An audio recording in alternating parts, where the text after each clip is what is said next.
Assalamualaikum warahmatullahi wabarakatuh. Kami dari kelompok 3 akan menjelaskan mengenai sistem dan struktur politik ekonomi Indonesia pada masa Orde Baru tahun 1966 sampai 1998. Sebelumnya, perkenalkan anggota kelompok kami.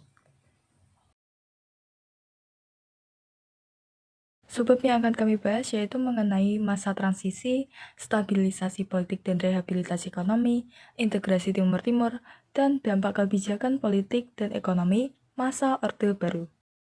Sebelum masuk ke materi, apa sih yang dimaksud Orde Baru dan mengapa Orde Baru dapat bertahan selama 32 tahun? Jadi, Orde Baru adalah suatu sistem pemerintahan yang hendak menerapkan tatanan kehidupan bernegara berdasarkan Pancasila dan Undang-Undang Dasar 1945. Orde Baru ini lahir setelah terjadinya tragedi nasional pada tahun 1965. Dan mengapa Orde Baru itu dapat bertahan selama 32 tahun? Karena Orde Baru mampu menciptakan dan memelihara stabilitas sosial politik dengan mewujudkan pembangunan nasional yang dirancang secara bertahap dan berkesinambungan dalam rencana pembangunan 5 tahun atau Repelita. Subbab A, masa transisi tahun 1966 sampai 1967.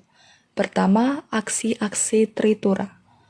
Naiknya Letnan Jenderal Soeharto ke kursi kepresidenan tidak dapat dilepaskan dari peristiwa G30 SPKI. Ini merupakan peristiwa yang menjadi titik awal berakhirnya kekuasaan Presiden Soekarno dan hilangnya kekuatan politik PKI dari percaturan politik Indonesia. Peristiwa tersebut telah menimbulkan kemarahan rakyat. Aksi-aksi tuntutan penyelesaian seadil-adilnya terhadap pelaku G30 SPKI semakin meningkat. Gerakan tersebut dipelopori oleh Kesatuan Aksi Pemuda, Mahasiswa, dan Pelajar. Organisasi mereka yaitu ada KAPI, KAPPI, KAMI, dan KAPI, KAPI. Kemudian muncul pula KABI, yaitu organisasi para buruh, KASI oleh sarjana, KAWI wanita, dan KAGI guru. Kemudian, tanggal 26 Oktober 1965 membuat barisan dalam satu front, yaitu Front Pancasila. Setelah lahir barisan Front Pancasila, gelombang demonstrasi yang menuntut pembubaran PKI semakin bertambah luas. Situasi makin bertambah panas karena keadaan ekonomi yang semakin memburuk. Perasaan tidak puas terhadap keadaan saat itu mendorong para pemuda dan mahasiswa mencetuskan Tri Tuntutan Rakyat atau kita sebut Tritura yang berisi 1.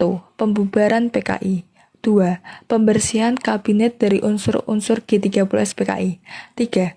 Penurunan harga atau perbaikan ekonomi. Namun ternyata tuntutan tersebut tidak dipenuhi oleh Presiden Soekarno. Untuk menenangkan rakyat, Presiden Soekarno mengadakan perubahan Kabinet Dwikora menjadi Kabinet 100 Menteri, yang ternyata belum juga memuaskan hati rakyat karena di dalamnya terdapat tokoh-tokoh yang terlibat PKI. Pada saat pelantikan 100 Menteri pada tanggal 24 Februari 1966, para mahasiswa, pelajar, dan pemuda memenuhi jalanan menuju Istana Merdeka. Aksi tersebut dihadang oleh pasukan Cakrabirawa, sehingga menyebabkan bentrok antara pasukan Cakrabirawa dengan para demonstran, yang menyebabkan gugurnya mahasiswa Universitas Indonesia bernama Arif Rahman Hakim. Sebagai akibat aksi tersebut, pada tanggal 25 Februari 1966, kami dibubarkan. Keputusan kami dibubarkan dibalas oleh mahasiswa Bandung dengan mengeluarkan ikrar keadilan dan kebenaran yang memproses pembubaran kami dan mengajak rakyat untuk meneruskan perjuangan. Perjuangan kami kemudian dilanjutkan dengan munculnya Kesatuan Aksi Pelajar Indonesia atau KAPI. Protes pembubaran kami juga dilakukan oleh Front Pancasila. Dalam suasana demikian, pada tanggal 8 Maret 1966, para pelajar dan mahasiswa yang melakukan demonstrasi menyerbu, mengobrak-abrik gedung Departemen Luar Negeri. Selain itu, mereka membakar kantor berita Republik Rakyat Cina atau RRC Xinhua. Kemudian, Presiden Soekarno mengambil langkah yaitu dengan mengeluarkan perintah untuk siap sedia menghancurkan setiap usaha langsung maupun tidak langsung yang bertujuan merongrong kepemimpinan. 2. Surat Perintah 11 Maret. Untuk mengatasi krisis politik yang memuncak pada tanggal 11 Maret 1966, Soekarno mengadakan sidang kabinet. Sidang ini diboikot oleh para demonstran yang tetap menuntut Presiden Soekarno agar membubarkan PKI dengan melakukan pengempesan ban-ban mobil pada jalanan menuju ke istana. Belum lama Presiden berpidato dalam sidang, ia diberitahu oleh Brigjen Sabur yaitu Komandan Cakrabirawa bahwa di luar istana terdapat pasukan tanpa tanda pengenal dengan seragamnya. Meskipun ada jaminan dari Pangdam 5 yaitu Jaya Amir Mahmud yang hadir pada waktu sidang mengatakan bahwa keadaan tetap aman. Namun, Presiden Soekarno merasa khawatir dan akhirnya meninggalkan sidang.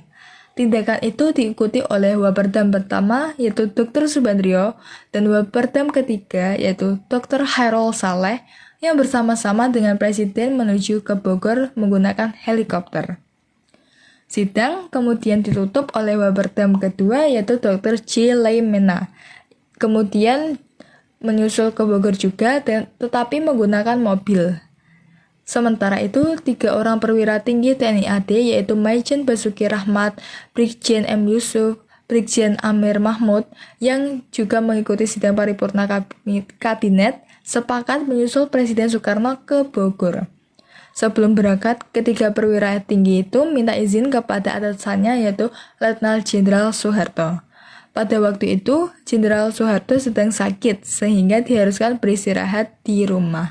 Kemudian ketiga perwira tersebut menanyakan kepada Letnan Jenderal Soeharto apakah ada pesan khusus untuk Presiden Soekarno.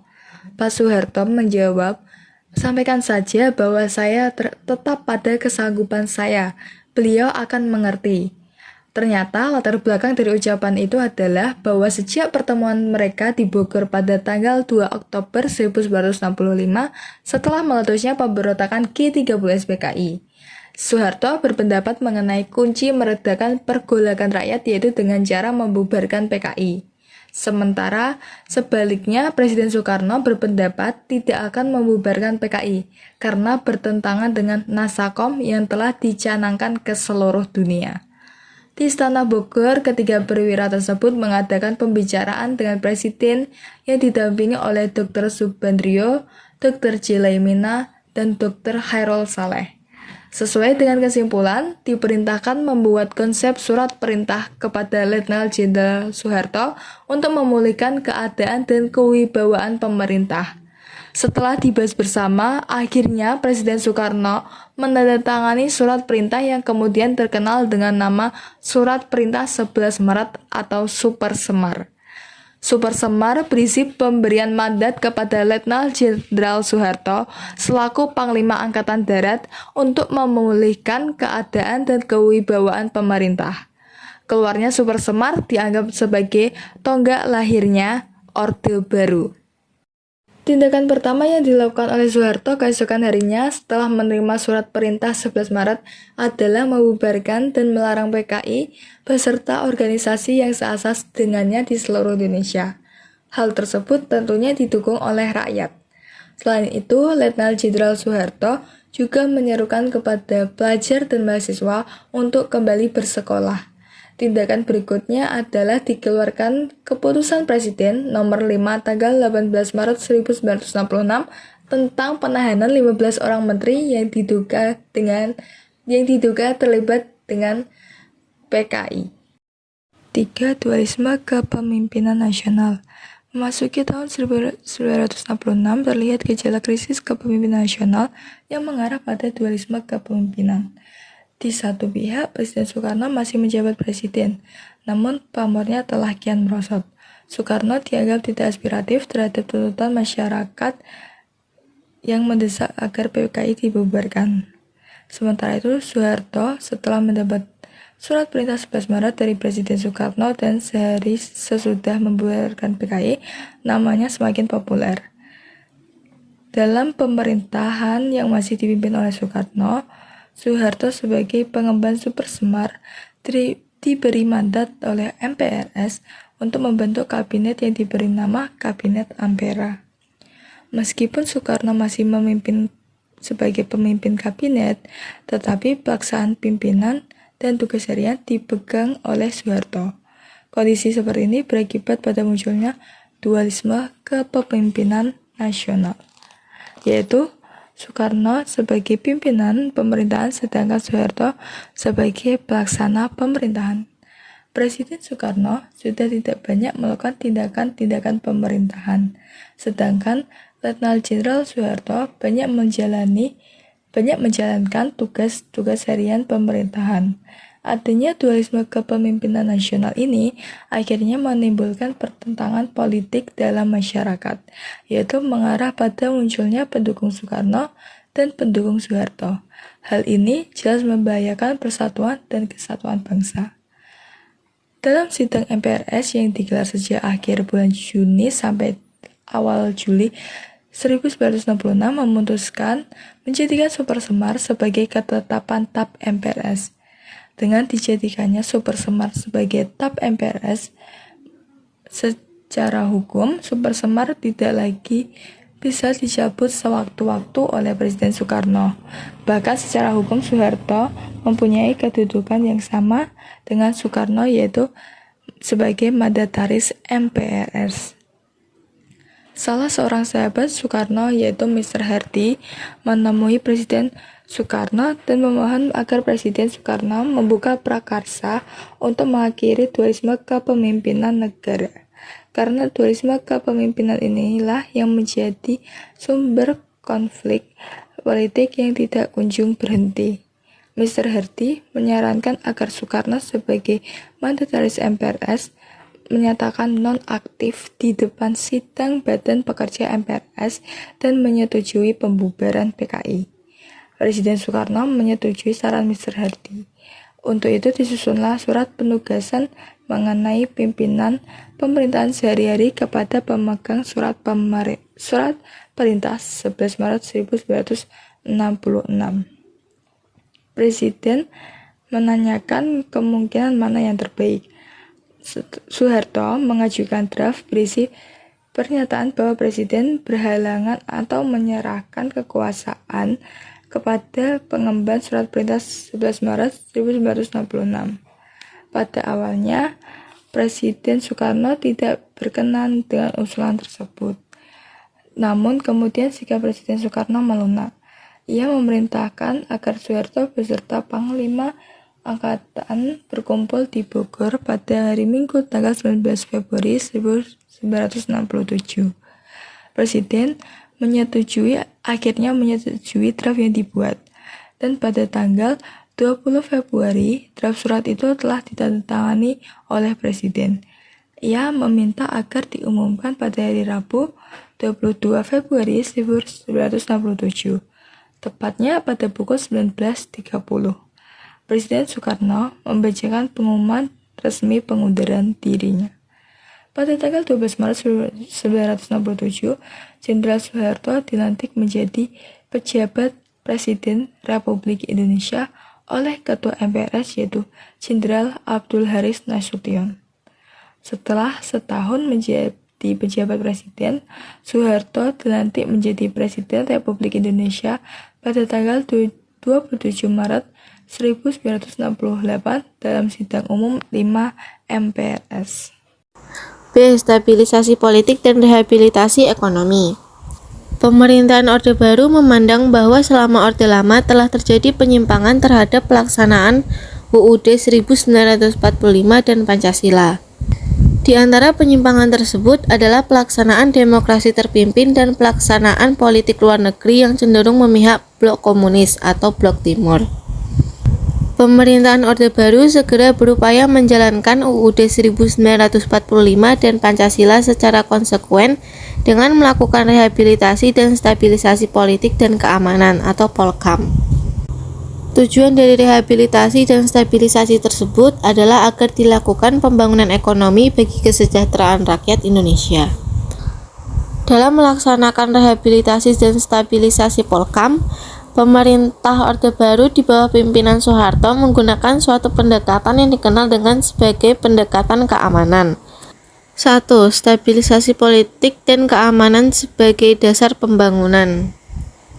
Dalam rangka menciptakan kondisi politik yang stabil dan kondusif bagi terlaksananya amanah rakyat, yaitu melaksanakan pemilihan umum atau pemilu, pemerintahan Orde Baru melakukan pelemahan atau mengeliminasi kekuatan-kekuatan yang secara historis dinilai berpotensi mengganggu stabilitas dan merongrong kewibawaan pemerintah.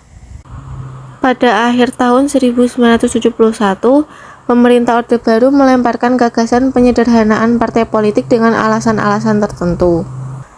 Realisasi penyederhanaan partai tersebut dilaksanakan melalui Sidang Umum MPR tahun 1973. Di samping melakukan penyederhanaan partai, pemerintah menerapkan pula konsep masa mengembang. Partai-partai dilarang mempunyai cabang atau ranting di tingkat kecamatan sampai pedesaan. Selain melakukan depolitisasi terhadap Orsospol atau pelanggaran kegiatan partai politik di tingkat kecamatan dan desa, depolitisasi juga diberlakukan di dunia pendidikan. Pemerintah Orde Baru menghimpun energi semua komponen bangsa ke dalam agenda bersama yang diformulasikan dalam bentuk trilogi pembangunan. Isi trilogi pembangunan tersebut yaitu 1. Stabilitas nasional yang sehat dan dinamis. 2. Pertumbuhan ekonomi yang cukup tinggi. 3. Pemerataan pembangunan dan hasil-hasilnya menuju kepada terciptanya keadilan sosial bagi seluruh rakyat. Makna pesan yang terangkum dalam trilogi pembangunan yaitu terwujudnya stabilitas politik dan keamanan, pembangunan di segala aspek kehidupan, dan pemerataan pembangunan beserta hasil-hasilnya. Trilogi pembangunan itu tidak lain merupakan suatu rencana bangsa Indonesia yang dikerolakan Presiden Soeharto untuk mewujudkan tujuan negara sebagaimana amanat pembukaan Undang-Undang Dasar 1945. 2. Stabilisasi penyeragaman. Dalam pidato menjelang pembukaan Kongres Nasional Pramuka pada 12 Agustus 1976 di Jakarta, Presiden Soeharto menyerukan kepada seluruh rakyat agar berikrar pada diri sendiri, mewujudkan Pancasila yang mengajukan Eka Prasetya Pancakarsa, dengan maksud menegaskan bahwa penyusunan pedoman penghayatan dan pengalaman Pancasila P4 dipandang sebagai janji yang teguh, kuat, konsisten, dan tulus untuk mewujudkan 5 cita-cita. 5 cita-cita tersebut yaitu 1. Takwa kepada Tuhan Yang Maha Esa dan menghargai orang lain yang berlainan agama atau kepercayaan. 2. Mencintai sesama manusia dengan selalu ingat kepada orang lain, tidak sewenang-wenang. 3. Mencintai tanah air, menempatkan kepentingan negara di atas kepentingan pribadi. 4. Demokratis dan patuh pada putusan rakyat yang sah. 5. Suka menolong orang lain sehingga dapat meningkatkan kemampuan orang lain.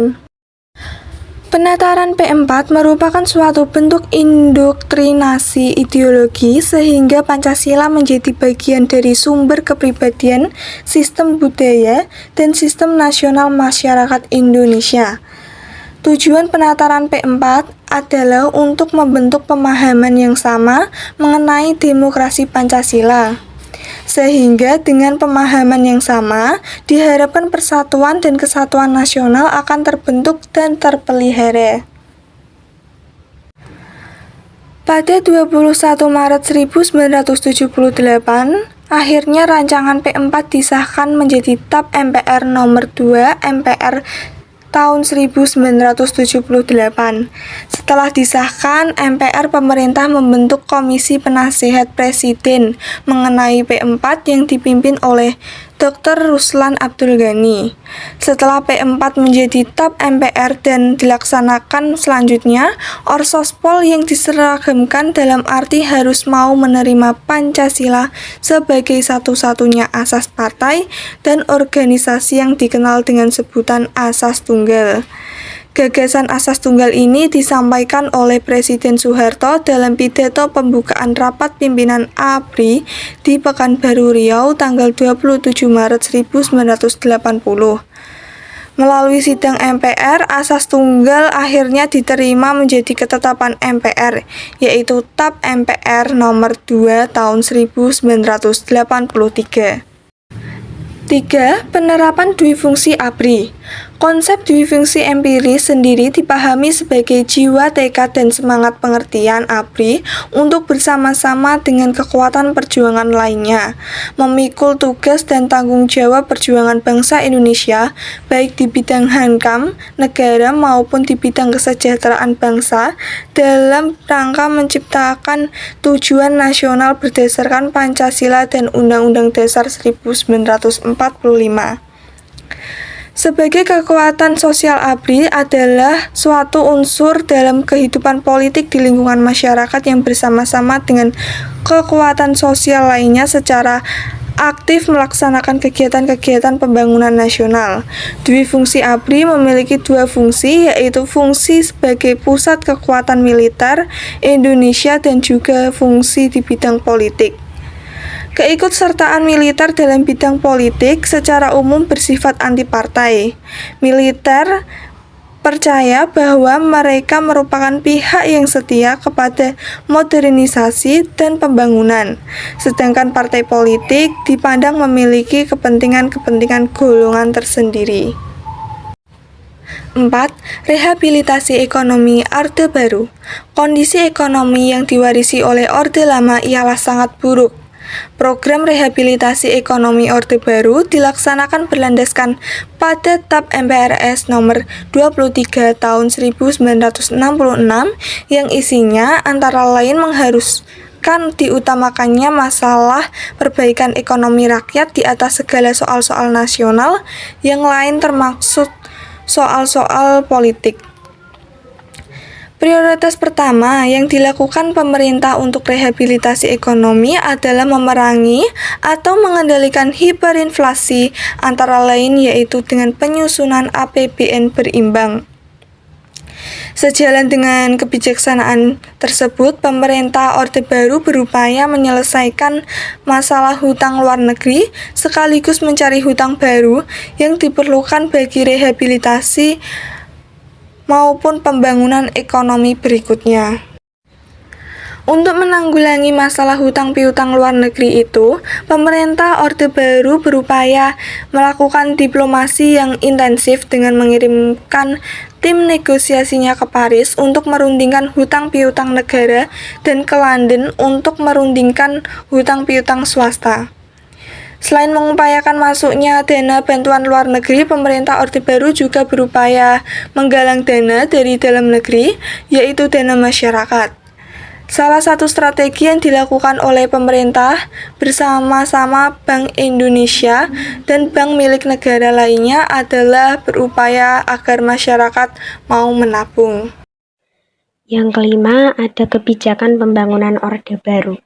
Tujuan perjuangan Orde Baru adalah menegakkan tata kehidupan bernegara yang didasarkan atas kemurnian pelaksanaan Pancasila dan UUD 1945. Pemerintah mencanangkan pembangunan nasional yang diupayakan melalui program pembangunan jangka pendek dan pembangunan jangka panjang. Pembangunan jangka pendek dirancang melalui pelita. Pembangunan nasional dilakukan untuk melaksanakan tugas mewujudkan tujuan nasional yang tercantum dalam pembukaan UUD 1945. Dalam usaha mewujudkan tujuan nasional, maka MPR sejak tahun 1973, 1978, 1983, 1988, dan 1993 menetapkan GBHN. GBHN adalah pola umum pembangunan nasional dengan rangkaian program-program yang kemudian dijabarkan dalam Repelita. Pemerintah Orde Baru senantiasa berpedoman pada 3 konsep pembangunan nasional yang disebut juga trilogi pembangunan. 3 konsep itu antara lain yang pertama, pemerataan pembangunan dan hasil-hasilnya yang menuju pada terciptanya keadilan sosial bagi seluruh rakyat. Kedua, pertumbuhan ekonomi yang cukup tinggi, dan yang ketiga, stabilitas nasional yang sehat dan dinamis. Sejak pelita tahap 3, yaitu tanggal 1 April 1979 sampai 31 Maret 1984, maka pemerintah Orde Baru menetapkan 8 jalur pemerataan. 8 jalur pemerataan itu antara lain, yang pertama, pemerataan pemenuhan kebutuhan pokok rakyat, khususnya pangan, sandang, dan perumahan. Kedua, pemerataan kesempatan memperoleh pendidikan dan pelayanan kesehatan. Ketiga, pemerataan pembagian pendapatan. 4. Pemerataan kesempatan kerja. 5. Pemerataan kesempatan berusaha. Keenam, pemerataan kesempatan berpartisipasi dalam pembangunan khususnya bagi generasi muda dan kaum wanita. Ketujuh, pemerataan penyebaran pembangunan di seluruh wilayah tanah air. Dan terakhir yang ke-8, pemerataan kesempatan memperoleh keadilan. Kebijakan pembangunan Orde Baru tersebut direalisasikan ke dalam beberapa bidang. Yang pertama ada bidang pertanian. Tujuan Pelita 1 adalah meningkatkan taraf hidup rakyat melalui sektor pertanian yang ditopang oleh kekuatan koperasi dan sekaligus meletakkan dasar-dasar pembangunan dalam tahapan berikutnya. Pembangunan ditekankan pada penciptaan institusi pedesaan sebagai wahana pembangunan dengan membentuk BIMAS. BIMAS itu sendiri diperuntukkan meningkatkan produksi beras dan koperasi sebagai organisasi ekonomi masyarakat pedesaan. Di sisi lain, pemerintah juga menciptakan Bulog atau Badan Urusan Logistik. Pemerintah melibatkan para petani melalui koperasi. Untuk itu, kemudian pemerintah mengembangkan ekonomi pedesaan dengan menunjuk Fakultas Pertanian UGM dengan membentuk BUUD. Maka lahirlah KUD sebagai bagian dari pembangunan nasional. BUUD atau KUD melakukan kegiatan pengadaan pangan untuk persediaan nasional yang diperluas dengan tugas menyalurkan sarana produksi pertanian. Misalnya pupuk, benih, dan obat-obatan. Para petani diberi kemudahan memperoleh kredit bank untuk membeli pupuk. Pemasaran hasil panen mereka dijamin dengan kebijakan harga dasar dan pengadaan pangan. Pemerintah memfasilitasi ketersediaan benih unggul, pupuk, pestisida melalui subsidi yang terkontrol dengan baik. Pabrik pupuk yang dibangun antara lain adalah Petrokimia Gresik di Gresik, Pupuk Sriwijaya di Palembang, dan ASEAN Aceh Fertilizer di Aceh. Instruksi Presiden atau Inpres nomor 4 tahun 1973 tentang unit desa dikeluarkan 5 Mei 1973 menjadi tonggak yuridis keberadaan KUD. Kebijakan tersebut dilanjutkan dengan Instruksi Presiden nomor 4 tahun 1973 yang membentuk WILUT pada akhirnya menjadi KUD. Dari sinilah lahir Penyuluhan Pertanian Lapangan atau PPL yang berada di bawah Departemen Pertanian. Para PPL memperkenalkan dan menyebarluaskan teknologi pertanian kepada para petani melalui kegiatan penyuluhan. Pemerintah menempatkan para penyuluh pertanian di tingkat desa dan kelompok petani. Selain program penyuluhan, kolom pencapir atau kelompok pendengar, pembaca, pemirsa juga menjadi salah satu program pembangunan pertanian Orde Baru yang khas. Kolom pencapir merupakan program Orde Baru di bidang pertanian yang dijalankan oleh Departemen Penerangan.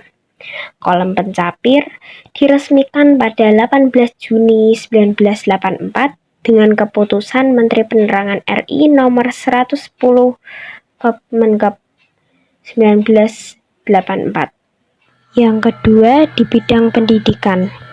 Ada 3 hal yang patut dicatat dalam bidang pendidikan masa Orde Baru adalah pembangunan sekolah dasar Inpres, program wajib belajar, dan pembentukan kelompok belajar atau kejar.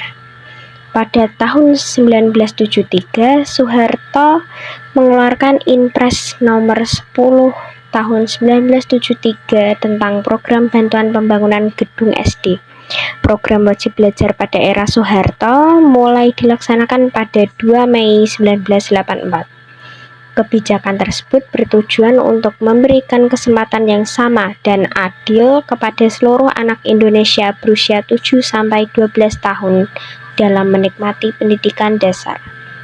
Meski program wajib belajar tidak diikuti oleh kebijakan pembebasan biaya pendidikan bagi anak-anak dari keluarga kurang mampu, pemerintah waktu itu berupaya mengatasi melalui program beasiswa.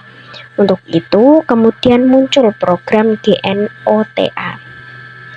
Dalam upaya memperkuat pelaksanaan GNOTA, diterbitkanlah surat keputusan bersama Menteri Sosial, Menteri Dalam Negeri, Menteri Pendidikan dan Kebudayaan, dan Menteri Agama nomor 34 HOK tahun 1996, nomor 88 tahun 1996, nomor 129U tahun 1996, nomor 195 tahun 1996. Upaya pelaksanaan wajib belajar 9 tahun pada kelompok usia 7-15 tahun mulai diresmikan pada pencanangan wajib belajar pendidikan dasar 9 tahun pada 2 Mei 1994. Selain program wajib belajar pendidikan dasar 9 tahun, pemerintah juga merencanakan upaya meningkatkan angka melek huruf. Pemerintah Orde Baru mencanangkan penuntasan buta huruf pada 16 Agustus 1978. Cara yang ditempuh adalah dengan pembentukan kelompok belajar atau kejar. Pembimbing di setiap kelompok adalah masyarakat yang telah dapat membaca, menulis, dan berhitung dengan pendidikan minimal sekolah dasar. Keberhasilan program kejar salah satunya terlihat dari angka statistik penduduk buta huruf yang menurun. Kebijakan yang ketiga adalah keluarga berencana atau KB. Pada masa Orde Baru dilaksanakan program untuk pengendalian pertumbuhan penduduk yang dikenal dengan keluarga berencana atau KB. Pengendalian penduduk dimaksudkan untuk meningkatkan kualitas rakyat Indonesia dan peningkatan kesejahteraannya. Keberhasilan ini dicapai melalui program KB yang dilaksanakan oleh BKKBN. Berbagai kampanye mengenai perlunya KB dilakukan oleh pemerintah baik melalui media massa cetak maupun elektronik. Program KB di Indonesia diawali dengan ditandatanganinya Deklarasi Kependudukan PBB pada tahun 1967, sehingga secara resmi Indonesia mengakui hak-hak untuk menentukan jumlah dan jarak kelahiran sebagai hak dasar manusia dan juga pentingnya pembatasan jumlah penduduk sebagai unsur perencanaan ekonomi dan sosial. Program KB di Indonesia sebagai salah satu yang paling sukses di dunia sehingga menarik perhatian dunia untuk mengikuti kesuksesan Indonesia. Yang keempat yaitu kesehatan masyarakat Posyandu. Perkembangan puskesmas bermulai dari konsep Bandung Plan diperkenalkan oleh Dr. Y. Laimena dan Dr. Patah pada tahun 1951. Tahun 1956 didirikanlah proyek Bekasi oleh Dr. Sulianti di Lemah Abang yaitu model pelayanan kesehatan pedesaan dan pusat pelatihan tenaga. Kemudian didirikanlah health center di 8 lokasi yaitu di Indrapura, Bojongloa, Salaman, Mojosari, Kesiman, Metro, DIY, dan Kalimantan Selatan. Pada tanggal 12 November 1962, Presiden Soekarno mencanangkan program pemberantasan malaria dan pada tanggal tersebut menjadi Hari Kesehatan Nasional. Pada tahun 1968, konsep puskesmas ditetapkan dalam Rapat Kerja Kesehatan Nasional dengan disepakatinya bentuk puskesmas yaitu tipe A, B, dan C. Kegiatan puskesmas saat itu dikenal dengan istilah basic. Ada basic 7, basic 13 health service, yaitu KIA, KB, Gizimas, Kesling, P3M, PKM BP, PHN, UKS, UHG, UKJ, lab, pencatatan dan pelaporan. Tahun 1979, Puskesmas tidak ada pentipean dan dikembangkan piranti manajerial perencanaan dan penilaian puskesmas, yaitu microplanning dan stratifikasi puskesmas. Pada tahun 1984 dikembangkanlah Posyandu, yaitu pengembangan dari pos penimbangan dan kurang gizi. Posyandu dengan 5 programnya yaitu KIA, KB, gizi, penanggulangan diare, dan imunisasi. Integrasi Timur-Timur. Integrasi Timur-Timur ke dalam wilayah Indonesia tidak terlepas dari situasi politik internasional saat itu, yaitu Perang Dingin, di mana konstelasi geopolitik kawasan Asia Tenggara saat itu terjadi perebutan pengaruh dua blok yang sedang bersaing, yaitu blok Barat Amerika Serikat dan blok Timur Uni Soviet. Di Timur Timur muncul 3 partai politik besar yang memanfaatkan kebebasan yang diberikan oleh pemerintah Portugal. Ketiga partai politik itu adalah 1. União Democrática Timorense atau UDT, Persatuan Demokratik Rakyat Timur, yang ingin merdeka secara bertahap. Untuk tahap awal, UDT menginginkan Timur Timur menjadi negara bagian dari Portugal. 2. Frente Revolucionaria de Timor-Leste Independente atau Fretilin, Front Revolusioner Kemerdekaan Timur Timur, yang radikal, komunis, dan ingin segera merdeka. 3. Asociação Popular Democrática Timorense APODT, Ikatan Demokratik Popular Rakyat Timur, yang ingin bergabung dengan Indonesia. Selain itu terdapat 2 partai kecil, yaitu Kota dan Trabalhista. Ketiga partai tersebut saling bersaing, bahkan timbul konflik berupa perang saudara. Pada tanggal 31 Agustus 1974, Ketua Umum APODT Arnaldo dos Reis Araújo menyatakan partainya menghendaki bergabung dengan Republik Indonesia sebagai provinsi ke-27. Pada tanggal 31 Mei 1976, DPR Timur Timur mengeluarkan petisi yang isinya mendesak pemerintah Republik Indonesia agar secepatnya menerima dan mengesahkan bersatunya rakyat dan wilayah Timur Timur ke dalam negara Republik Indonesia. Atas keinginan bergabung rakyat Timur Timur dan permintaan bantuan yang diajukan, pemerintah Indonesia lalu menerapkan Operasi Seroja pada Desember 1975. Bersamaan dengan operasi-operasi keamanan yang dilakukan, pemerintah Indonesia dengan cepat juga menjalankan proses pengesahan Timur Timur ke dalam wilayah Indonesia dengan mengeluarkan UU Nomor 7 Tahun 1976 tentang pengesahan penyatuan Timur Timur ke dalam Negara Kesatuan Republik Indonesia dan pembentukan daerah tingkat 1 Timur Timur. Kekhawatiran akan jatuhnya Timur Timur ke tangan komunis membuat negara-negara Barat, khususnya Amerika Serikat dan Australia, secara diam-diam mendukung tindakan Indonesia. Pada saat Orde Baru, dampak kebijakan ekonomi Indonesia berjalan baik dengan pertumbuhan ekonomi yang tinggi karena setiap program pembangunan terencana dengan baik. Indonesia berhasil mengubah status dari negara pengimpor beras menjadi bangsa yang bisa memenuhi kebutuhan beras sendiri. Meskipun pertumbuhan ekonomi meningkat, tetapi secara fundamental pembangunan tidak merata. Tapi dengan adanya kemiskinan di jumlah wilayah, pertumbuhan ekonomi tidak dibarengi dengan terbukanya akses dan distribusi yang merata sumber-sumber ekonomi pada masyarakat. Di bidang politik, pemerintah Orde Baru cenderung bersifat otoriter.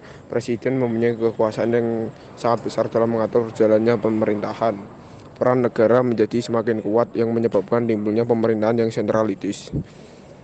Pemerintahan sentralistis ditandai dengan adanya pemusatan penentuan kebijakan politik pada pemerintah pusat. Pemerintah Orde Baru dinilai gagal memberikan pelajaran berdemokrasi yang baik. Golkar dianggap menjadi alat politik untuk mencapai stabilitas yang diinginkan. Demokratisasi yang terbentuk didasarkan KKN, korupsi, kolusi, dan nepotisme, sehingga wakil rakyat yang diduduki MPR, DPR banyak tidak mengenal rakyat dan daerah yang diwakilinya.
Pada masa Orde Baru dilaksanakan program untuk pengendalian pertumbuhan penduduk yang dikenal dengan nama KB atau Keluarga Berencana. Pengendalian penduduk dimaksudkan untuk meningkatkan kualitas rakyat Indonesia dan peningkatan kesejahteraannya. Keberhasilan ini dicapai melalui program KB yang dilaksanakan oleh Badan Koordinasi Keluarga Berencana Nasional atau BKKBN. Berbagai kampanye mengenai perlunya KB dilakukan oleh pemerintah, baik melalui media massa, cetak maupun elektronik. Pada akhir tahun 1970-an sampai akhir tahun 1980-an di televisi RI atau TVRI sering diisi oleh acara-acara mengenai pentingnya KB. Baik itu melalui berita atau acara hiburan seperti drama, wayang orang yang bernama Ria Jenaka. Di samping itu, nyanyian Mars Keluarga Berencana ditayangkan hampir setiap hari di TVRI. Selain di media massa, di papan iklan di pinggir-pinggir jalan pun banyak dipasang mengenai pesan pentingnya KB. Demikian pula dalam mata uang koin Rp100 dicantumkan mengenai KB. Slogan yang muncul dalam kampanye-kampanye KB adalah 2 anak cukup, laki perempuan sama saja. Program KB di Indonesia diawali dengan ditandatanganinya Deklarasi Kependudukan PBB pada tahun 1967, sehingga secara resmi Indonesia mengakui hak-hak untuk menentukan jumlah dan jarak kelahiran sebagai hak dasar manusia dan juga pentingnya pembatasan jumlah penduduk sebagai unsur perencanaan ekonomi dan sosial. Keberhasilan Indonesia dalam pengendalian jumlah penduduk dipuji oleh UNICEF karena dinilai berhasil menekan tingkat kematian bayi dan telah melakukan berbagai upaya lainnya dalam rangka mensejahterakan kehidupan anak-anak di tanah air. Program KB di Indonesia sebagai salah satu yang paling sukses di dunia sehingga menarik perhatian dunia untuk mengikuti kesuksesan Indonesia. Perkembangan Pusat Kesehatan Masyarakat atau Puskesmas bermula dari konsep Bandung Plan diperkenalkan oleh Dr. Y. Leimena dan Dr. Patah pada tahun 1951. Bandung Plan merupakan suatu konsep pelayanan yang menggabungkan antara pelayanan kuratif dan preventif. Tahun 1956 didirikanlah proyek Bekasi oleh Dr. Y. Suryanti di Lemah Abang, yaitu model pelayanan kesehatan pedesaan dan pusat pelatihan tenaga. Kemudian didirikan Health Center atau HC di 8 lokasi, yaitu di Indrapura, Sumatera Utara, Bojongloa di Jawa Barat, Salaman di Jawa Tengah, Mojosari di Jawa Timur, Kesiman di Bali, Metro di Lampung, DIY dan Kalimantan Selatan. Pada 12 November 1962, Presiden Soekarno mencanangkan program pemberantasan malaria dan pada tanggal tersebut menjadi Hari Kesehatan Nasional. Pada tahun 1968, konsep puskesmas ditetapkan dalam Rapat Kerja Kesehatan Nasional dengan disepakatinya bentuk puskesmas yaitu tipe A, B, dan C. Kegiatan puskesmas saat itu dikenal dengan istilah basic. Ada basic 7, basic 13 health service yaitu KIA, KB, Gisimas, Kesling, P3M, PKM, BP, PHN, UKS, UHG, UKJ, lab, pencatatan, dan pelaporan. Pada tahun 1969, tipe puskesmas menjadi A dan B. Tahun 1979, puskesmas tidak ada pentipean dan dikembangkan piranti, manajerial perencanaan dan penilaian puskesmas yaitu microplanning dan stratifikasi puskesmas. Pada tahun 1984 dikembangkan posyandu, yaitu pengembangan dari pos penimbangan dan kurang gizi. Posyandu dengan 5 programnya yaitu KIA, KB, gizi, penanggulangan diare, dan imunisasi. Posyandu ternyata tidak hanya untuk balita, melainkan juga ibu hamil. Perkembangan puskesmas menampakkan hasilnya pada era Orde Baru. Salah satu indikatornya adalah semakin baiknya tingkat kesehatan. Pada sensus 1971 hanya ada 1 dokter untuk melayani 20,9 ribu penduduk. Sedangkan sensus 1980 menunjukkan bahwa 1 tenaga dokter untuk 11,4 ribu penduduk. Integrasi Timur-Timur.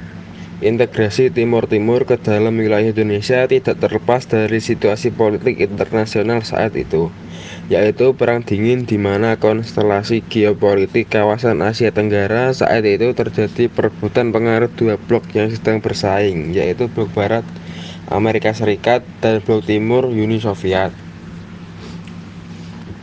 Di Timur Timur muncul tiga partai politik besar yang memanfaatkan kebebasan yang diberikan oleh pemerintah Portugal.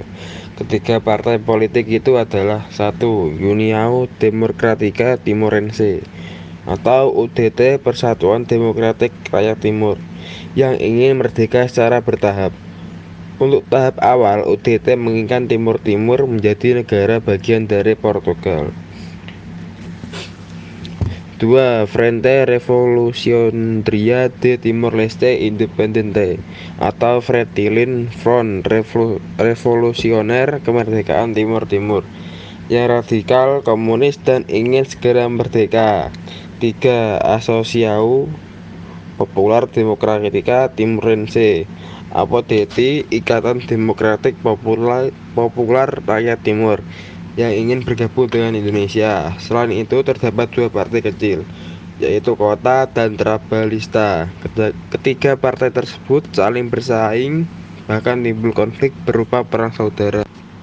Pada tanggal 31 Agustus 1974, Ketua Umum APODT, Arnaldo dos Reis Araújo, menyatakan partainya menghendaki bergabung dengan Republik Indonesia sebagai provinsi ke-27.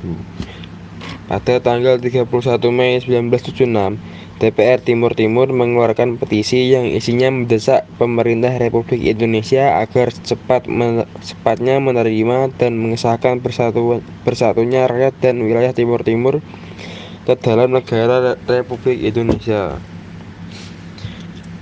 Atas keinginan bergabung rakyat Timur Timur dan permintaan bantuan yang diajukan, pemerintah Indonesia lalu menerapkan Operasi Seroja pada Desember 1975. Bersamaan dengan operasi-operasi keamanan yang dilakukan, pemerintah Indonesia dengan cepat juga menjalankan proses pengesahan Timur Timur ke dalam wilayah Indonesia dengan mengeluarkan UU Nomor 7 Tahun 1976 tentang pengesahan penyatuan Timur Timur ke dalam Negara Kesatuan Republik Indonesia dan pembentukan daerah tingkat 1 Timur Timur. Kekhawatiran akan jatuhnya Timur Timur ke tangan komunis membuat negara-negara Barat, khususnya Amerika Serikat dan Australia, secara diam-diam mendukung tindakan Indonesia. Pada saat Orde Baru, dampak kebijakan ekonomi Indonesia berjalan baik dengan pertumbuhan ekonomi yang tinggi karena setiap program pembangunan terencana dengan baik. Indonesia berhasil mengubah status dari negara pengimpor beras menjadi bangsa yang bisa memenuhi kebutuhan beras sendiri. Meskipun pertumbuhan ekonomi meningkat, tetapi secara fundamental pembangunan tidak merata. Tapi dengan adanya kemiskinan di jumlah wilayah, pertumbuhan ekonomi tidak dibarengi dengan terbukanya akses dan distribusi yang merata sumber-sumber ekonomi pada masyarakat. Di bidang politik, pemerintah Orde Baru cenderung bersifat otoriter. Presiden mempunyai kekuasaan yang sangat besar dalam mengatur jalannya pemerintahan. Peran negara menjadi semakin kuat yang menyebabkan timbulnya pemerintahan yang sentralistis.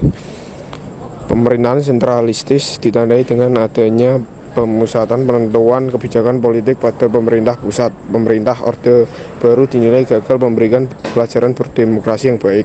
Golkar dianggap menjadi alat politik untuk mencapai stabilitas yang diinginkan. Demokratisasi yang terbentuk didasarkan KKN, korupsi, kolusi, dan nepotisme, sehingga wakil rakyat yang diduduki MPR, DPR banyak tidak mengenal rakyat dan daerah yang diwakilinya.